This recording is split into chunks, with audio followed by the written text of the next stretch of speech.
ಕಡಕೋಲು ಹಿಡಿದು ನಿಂತ ಉಡುಪಿ ಕೃಷ್ಣರಿಗೆ ಮಕರ ಸಂಕ್ರಾಂತಿಯ ದಿನ ಪ್ರತಿಷ್ಠಾ ಉತ್ಸವ ವಿಶೇಷ. ಈ ಬಾರಿಯೂ ಅತ್ಯಂತ ವೈಭವದಿಂದ ರಥೋತ್ಸವ ನಡೆದಿದೆ. ಆದರೆ ಅಕಾಲಿಕವಾಗಿ ಮಳೆ ಸುರಿದ ಕಾರಣ ಭಕ್ತರ ಸಂಭ್ರಮ ಮಾತ್ರ ಕಳೆಗುಂದಿತ್ತು. ಸರಿಯಾಗಿ ತೇರು ಹೊರಡುವ ವೇಳೆಯಲ್ಲಿ ಗುಡುಗು ಸಿಡಿಲು ಸಹಿತ ತುಂತುರು ಮಳೆ ಆರಂಭವಾಗಿದೆ. ಆದರೆ ಮಳೆಯನ್ನು ಕೂಡ ಲೆಕ್ಕಿಸದೆ ಸಾವಿರಾರು ಭಕ್ತರು ಮೂರು ತೇರಿನ ಉತ್ಸವಕ್ಕೆ ಸಾಕ್ಷಿಯಾಗಿದ್ದಾರೆ.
ಅತ್ತೆ, ಇದು ನನ್ನ ಬರ್ಡೇ ಗಿಫ್ಟ್. ಇದೆಲ್ಲ ಜೀವನದಲ್ಲಿ ನನಗೋಸ್ಕರ ತಗೊಂಡ್ಬಂದಿದ್ದಾರೆ.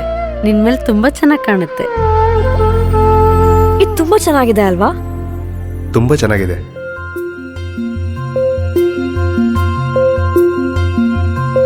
It will look really good on you. Amma? Huh? Mother is always son's first love.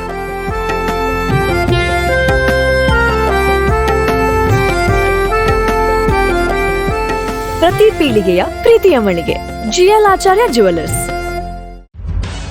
ನಿಖರ ಸುದ್ದಿ, ಸದಭಿರುಚಿಯ ಕಾರ್ಯಕ್ರಮ. ನೀವು ನೋಡ್ತಾ ಇದ್ದೀರಾ ಕಹಳೆ ನ್ಯೂಸ್, ಸಮಾಜದ ಜಾಗೃತಿಗಾಗಿ ವಸ್ತುನಿಷ್ಠ ವರದಿ.